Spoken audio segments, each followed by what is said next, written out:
Hi guys, welcome in this channel. This reading is for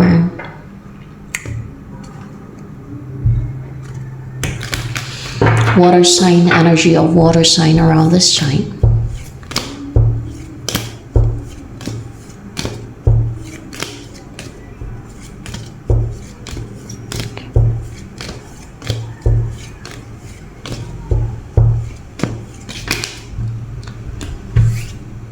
Uy. Water sign. Hala, dumikit-dikit. Siguro hindi ito kasali. Dumikit siya eh.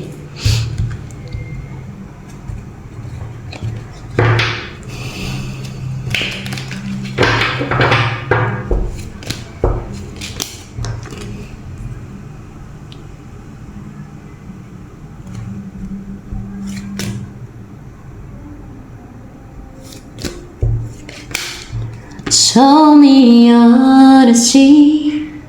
Tingin ko hindi kasali ito guys. Tingnan natin kung lalabas ha. Kasi nga dumikit eh. Sa ano to? Kasi maulan-ulan ba? Ganun yung card ko pag maulan-ulan.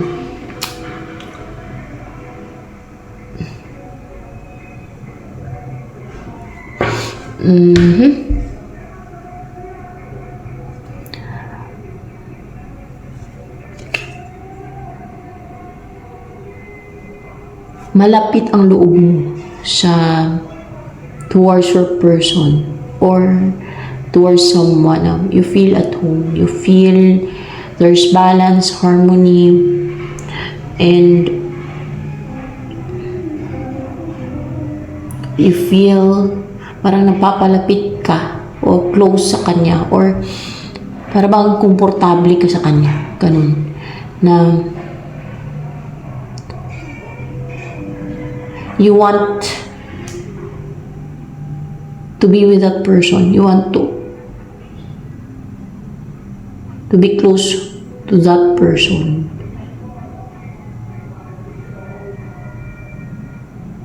Dahil emotionally attached ka, yan, sa tao na yan.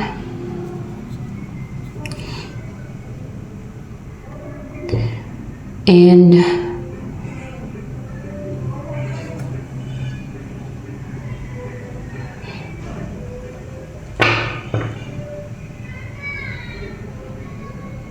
pwedeng hindi ka nag-i-invest, ikaw itong hindi nag-i-invest, or else ay pwedeng yung nagbibigay sa iyo ng like influences or negativity,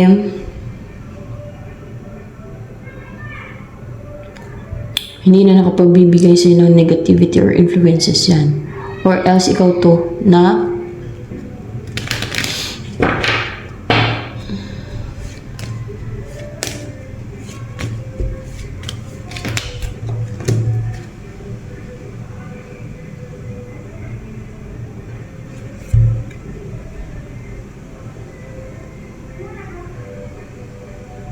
stable ka na daw, no? Hindi nagtatagumpay yung yung binibigay sa yung negativity. That's why clear yung mind mo. That's why sharp and clear yung mind mo. Logical ka mag-isip. Walang mga kumukontra sa isipan mo sa kung ano talaga yung gusto mo, what you love, kung ano talaga yung nasa isip mo na natural na sa thought mo, sa isipan mo, hindi yung mga pinapasok sa iyo ng mga kaaway kasi hindi na nila maibigay sa iyo, hindi na nila mapasok yung yung mga manipulations, lies, deceptions sa isipan mo, or mga manipulations or mga deceit and mga negativity, deceit. Kaya nga malapit yung loob mo, emotionally attached ka sa person mo or towards someone. And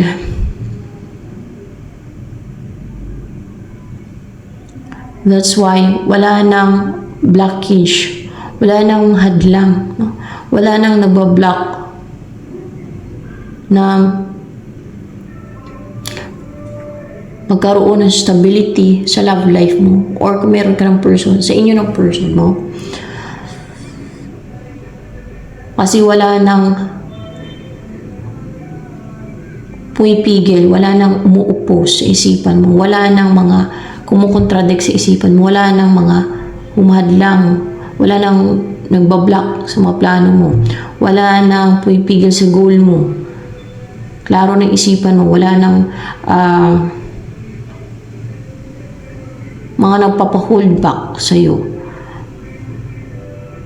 Kaya magtatagumpay ka na kung ano man yung mga plano mong gawin. Tuloy-tuloy na yan. Walang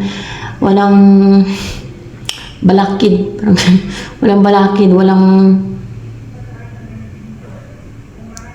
mga blocks.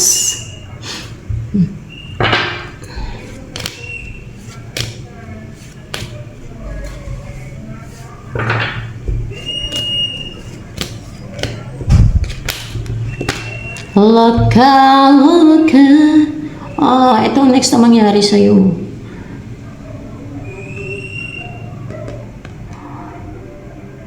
Si I5 pala, 5 of Wands to. And High Priestess. Mapapalaban ka. Spiritual na labanan to. Or spiritual battle. Same lang din yan eh. Spiritual battle or spiritual na labanan. May alam ka ba dyan sa spiritual battle o spiritual na labanan? Mapapalaban kayo. Spiritual na labanan.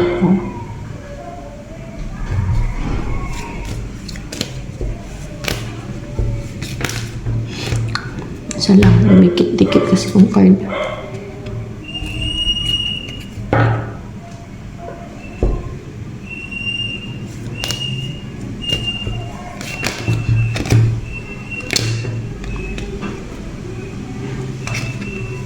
Lumikit.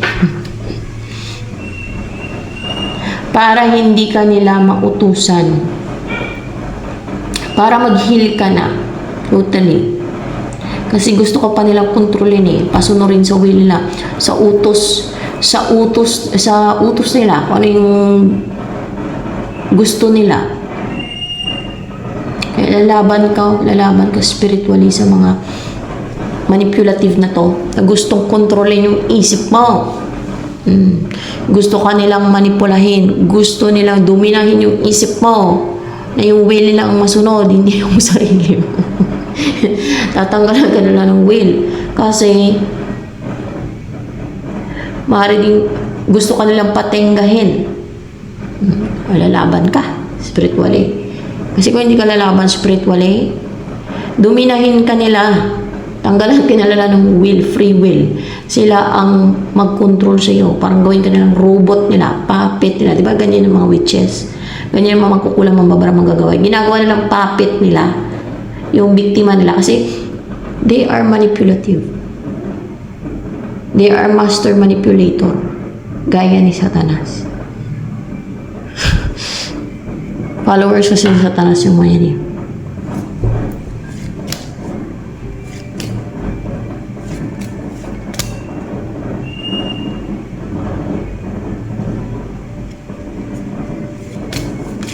Ito mga kalaban mo. Grupo guys. Grupo ito mga kalaban mo. Ano to eh? There's teamwork sa kanila. May makakolaborate to. May kakolaborate tong mga to. Kumbaga madami siguro to. Baka 3 sila. 3 nandito. Pero baka mahigit 3 yan. Baka marami. Kadalasan madami sila eh. Hindi lang 3. Kadalasan hindi lang 3 yan. Kadalasan yan. Basta nagtutulungan yan sila. Pagtulungan nila yung isa. Ganyan sila ka-weak. Magtulungan against sa isa. Ang dami nila. Tapos witchcraft yung ginagawa nila.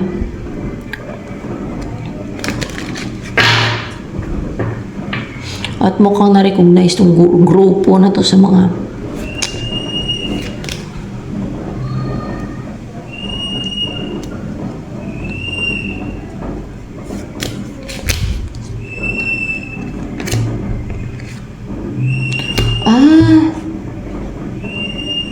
na-recognize itong grupo na to na magaling sila sa pang-control, pang-dominate, na may authority, na mataas siguro kaalaman nila sa witchcraft, na pang-control sila, nakapagkaman, ng mga inuutusan nila, ng mga dalasan nito, nag-uutos yun sila eh. Pwede na utusan yung tao, yung isip ng tao, diretso sa subconscious mind ng tao, ganun. Ganito ganyan, ang gawin mo, ganun. Kaya sabihin na magwala ka, mapalipad hangin, mga ganyan. Example na lang yan. Pero madami yan silang ginagawa. At yung nagagawa din nila na makawala sa restriction, they are known. Kumbaga na-recognize sila na nakakawala sila sa restriction. Sa pang-restrict sa kanila. At kilala din sila na yung napapalungkot nila at nagiging uncontented or kumbaga hindi namumuhay ng contented, kumbaga namumuhay ng malungkot yung kanilang biktima, ganyan.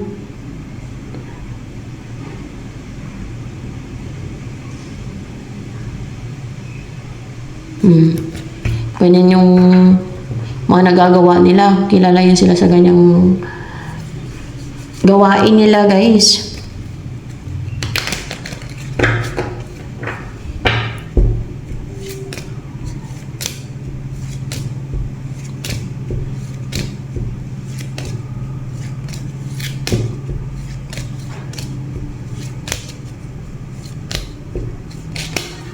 Kaya maging result. Ito yung maging resulta ng pakipaglaban mo dyan. So, magkakaroon ng ending of a cycle and of course, there is a new beginning. Pwedeng ganun, no?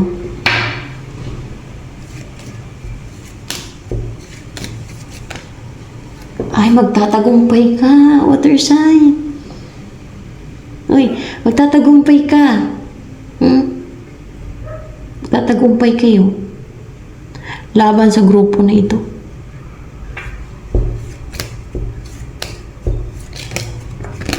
Madami daw yan sila. Di ba? Madami yan sila. Madami. Grupo yan.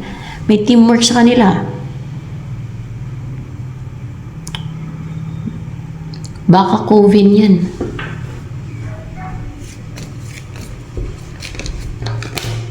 Hindi yan COVID. Madami yan sila.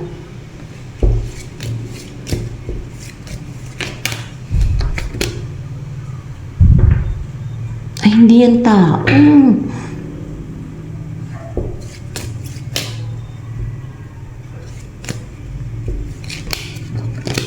Fallen angel to. Kasi, gumagawa din yan sila ng mga strategy, mga plano nila.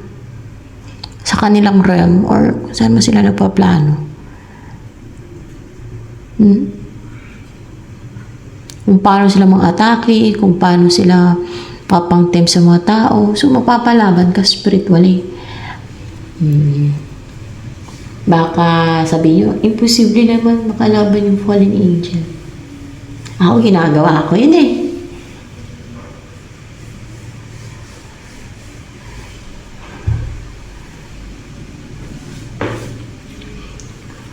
Kasi, ganyan dito sa mundo. May ganun talaga.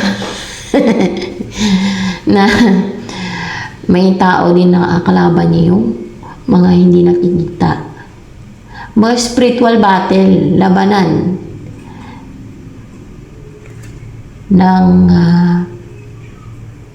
good versus evil. Yan ang spiritual battle. Ang tawagin. Madami ito sila.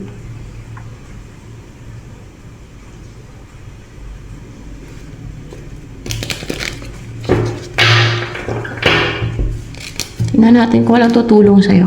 Merong tutulong sa'yo. Merong tutulong sa'yo.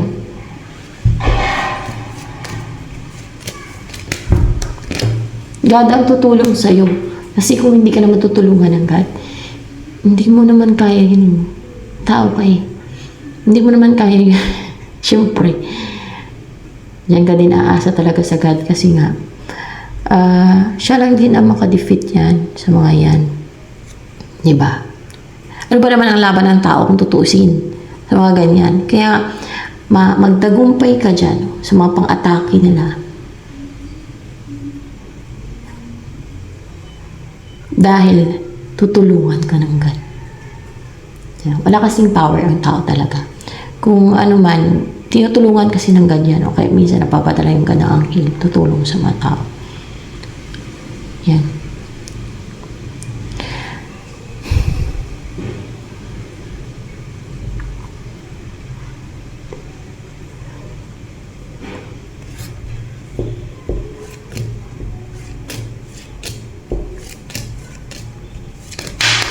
May kung trial pa lang sa'yo. Hindi. Hindi yan trial. Hindi yan trial. Ano, trial pa lang sa'yo. Baka dati ka nang sumabak sa spiritual battle. Yan ang spiritual battle. Tinatawag. Ganyan. Pwede din yan na magkaroon ng spiritual battle sa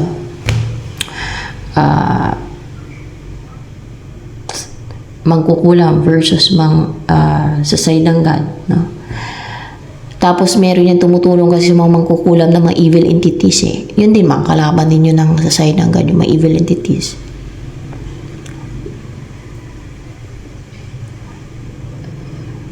Kadalasan yan mga evil entities, kagaya ni na Baal. Yung sinasamba nila, yan, si Baal, sino pa? Sina Lucifer. Yan. Yan ang tutulong sa kanila, sa mga mangkukulam. So, sa ng Diablo, sa mga followers ng Diablo.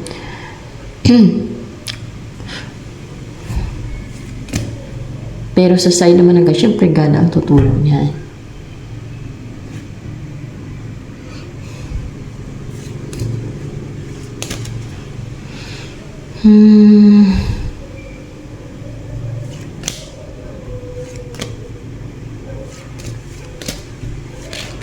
Hallelujah.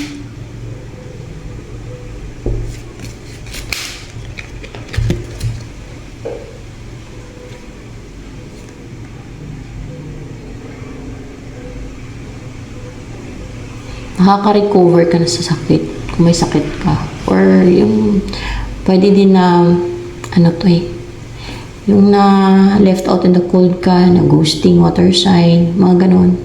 Or kaya ay financial constraint, financial mga crisis, mga ganyan ba? Kung yun ang experience mo, kung alin man doon sa mga nabanggit ko.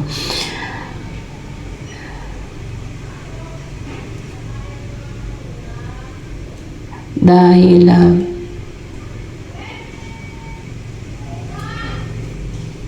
hindi ka na maging attracted dito sa sa third party. Hindi sa third party, sa hindi mo mapili na fake impress siya. Makita mo na yung pagka-fake niya, picky niya. Yung niya, yung pagkukunwari,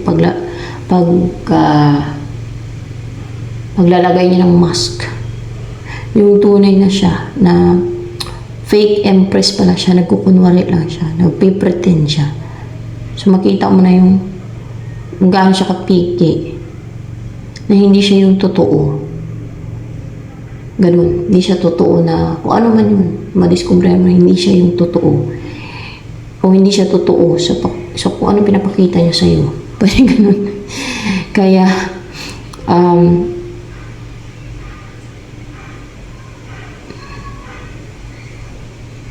makarecover ka na sa yung parang nangulila ka siguro dyan, or parang na-attract na na-miss mo yan, or feeling ghosted.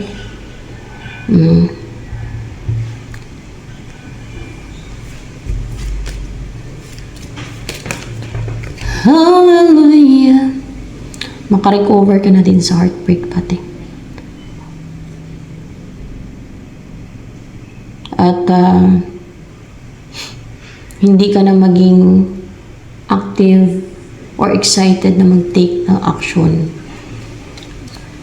Malamang kay fake impress kasi wala na yung attraction mo sa kanya, or hindi ka na nagkagusto para bang mag-move on ka niya kay fake impress. Dahil maging interested ka water sign siguro sa iba. Tingnan natin.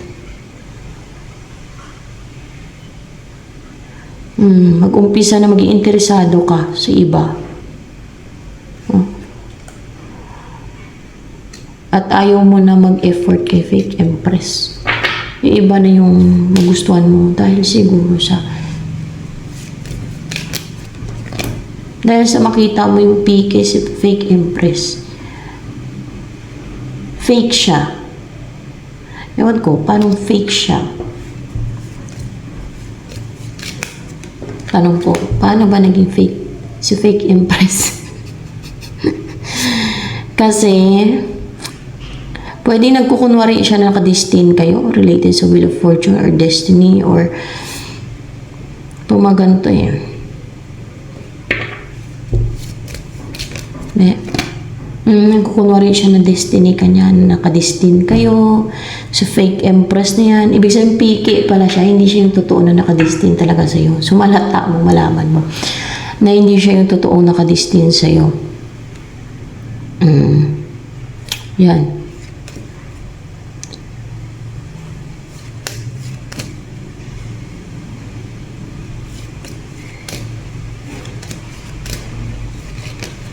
Sino kaya to? Ito yung totoong nakadestin daw sa'yo. Queen of Swords ang energy niya. In reverse. Hindi siya nakapag-set ng healthy boundary, guys. Parang may nakapang-intrude dyan sa kanya na like energy ng iba. Nakapang-intrude. Hindi siya nakapag-set ng healthy boundary kasi pag may ginagamitan kasi ng witchcraft, kaliwa guys, yung tao, baka ginagawa niya ng witchcraft. Kagaya sa akin na example na lang. Dati, nung hindi, alam ko matagal na yan, may nang ano sa akin dati dito, pero hindi ganun kalala, no? Mailan-ilan lang, mga papalipad-palipad hangin lang siguro yun. Hindi pa yung mga malalakas na mga attacks. Kahit na yung makapaglagay ka ng healthy boundary na, alam mo yung ganun ka talaga na naglalagay ka ng healthy boundary kasi alam mo kung gaano kabusado yung ibang tao, ganyan. At kung gaano sila ka-disrespectful at abusado din talaga, no? Pag ginawan ka ng witchcraft, lalo na yung palipad hangin, pwede nilang utusan ka na ibaba mo yung o tanggalin mo yung boundary mo eh. Mawalan ka ng boundary, alam mo, makontrol ka nila. Matanggal mo yung boundary mo, hindi ka makapag-set ng boundary. So, maring ganun ang nangyari sa kanya. Pwede kasing ganun. Pwede may deceit kung kaya hindi siya nakapag-set ng boundary. Kaya nga may mga tao na yung isipin ng iba o isipin natin, ano ba yan, tanga? Ba't hindi nagsiset ng boundary yan? Di ba, mainis na lang kayo. Kasi baka ginamitan, minsan gagamitan ng gayuma. Mga kadalasan kaliwa yan eh, witchcraft. Kung kahit hindi nakapag-set ng boundary. Yung kahit inaabuso na, o sinasamantala, yung kabutihan niya, ay, ganun pa rin, mabait pa rin siya. Baka ginagamitan na yun ng kaliwa or kung lover niya, baka ginagayuma siya. O kaya ay kung hindi niya man lover, baka may pinapalipad hangin, may nagpapalipad hangin sa kanya, ganun. Ginagawa siya ng palipad hangin para maging mabait siya doon sa mga tao na yon, para makapang-take advantage yung mga tao na yun sa kanya, mga ganun, para hindi siya makapag-set ng boundary. Yan.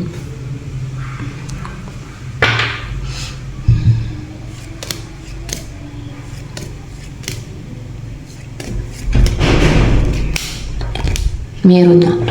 Merong gumagawa ng deceit dyan, kaya nga hindi nakapag-set ng boundary yan. Diba? Sabi ko sa inyo eh. Expert to. Sa experience. Expert to.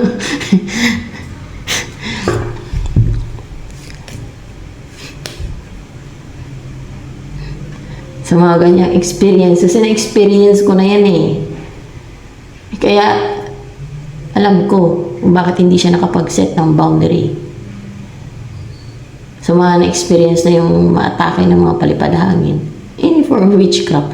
Pwede nga din gamitin dyan yung hypnotism. Di ba? Paano ka makapag-set ng boundary kung hinipnotize ka? Katulad ng mga biktima ng budol-budol gang. Nakapag-set ba ng boundary yan? Kaya na-hypnotize sila? Nawala sa sarili nila. Nabigay nila yung pera nila, lahas nila doon sa budol-budol. Kaya na-hypnotize sila ng budol-budol. Sabihin nyo yun. Mga ginagawa ng disiplina.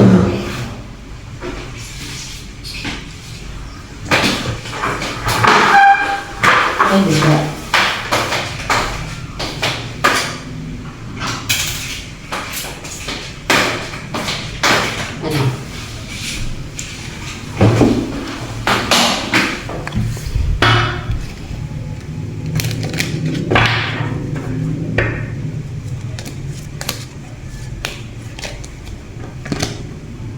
Si Queen of Swords, mayroon din garden doon kanina sa energy din ba? Doon sa sa kay Queen of Swords in reverse na yan. Defensive siya ngayon. Si Queen of Swords in reverse.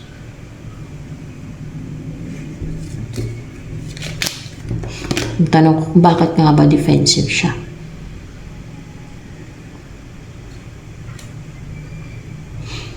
Dahil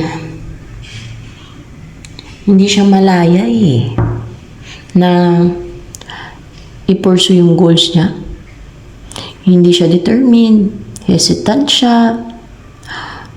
Ibig sabihin may nangontrol sa kanya, no? Kaya kahit yung i-pursue yung goal niya, yung mga gusto niyang gawin, hindi niya magawa. Kaya parang, siguro emotional ito ngayon. May fear sa loob niya. Ganun.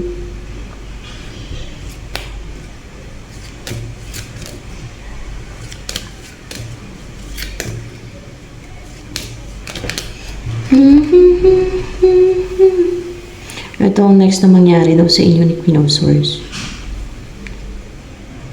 Mawala na yung nagpatingga sa inyo water sign.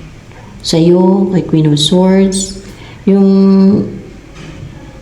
nag-antay ba? May nag-antay dito, pwede ikaw, bago mag-take na action, o si Queen of Swords, or both of you, para makakawala na kayo sa kural. Yan. And then, makapag-travel na. So, siguro magkikita kayo nito.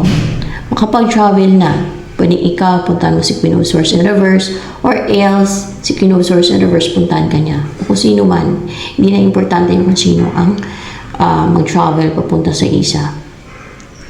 Diba?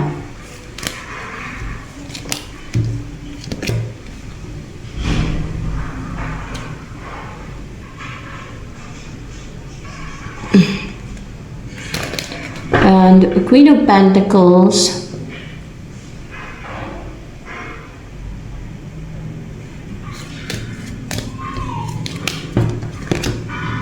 mag-umpisa talaga kayo ng relationship o mapangasawa mo yan. Ewan ko lang kung agad-agad Mas maganda kung agad-agad, no? Walang delay. Kung wala nang delay ito Visa reading. Kasi superior ka na. Mari ikaw to. Umaga hindi ka na kung hindi man superior ang term dyan ay parang ikaw to, kunwari ikaw to, o si Queen of Swords, no? Kunwari, ikaw yan. Ito yung mga gusto mamigil sa'yo, itong dalawang to, kunwari ganyan. Yun na yung mga gumagawa ng mga attacks. Kunwari, ito yung mga fallen angel, no? Gusto ko nalang pigilan Hindi ka mapapigil. Yan. Kaya, ito na yung mangyari sa inyo. Makapag-umpisa na kayo ng relationship, new beginning, relationship to. Mapangasawa mo yan si Queen of Swords. In reverse. Wala na yung delay. So, walang delay nga. Mangyayari na yan. Possible. Mabilis na mangyari to. Kasunod-sunod na yan. Kasi hindi na makapangontrol itong mga gusto mangontrol at manipulate. Hindi ka na magpamanipulate, hindi ka na magpakontrol yun. Hindi ka na magpapigil. So, mawala yung delay ngayon. Ay. Mga fallen angels pa naman, iba-iba yung tactics nila. So, ayan. Ito na lamang for water sign.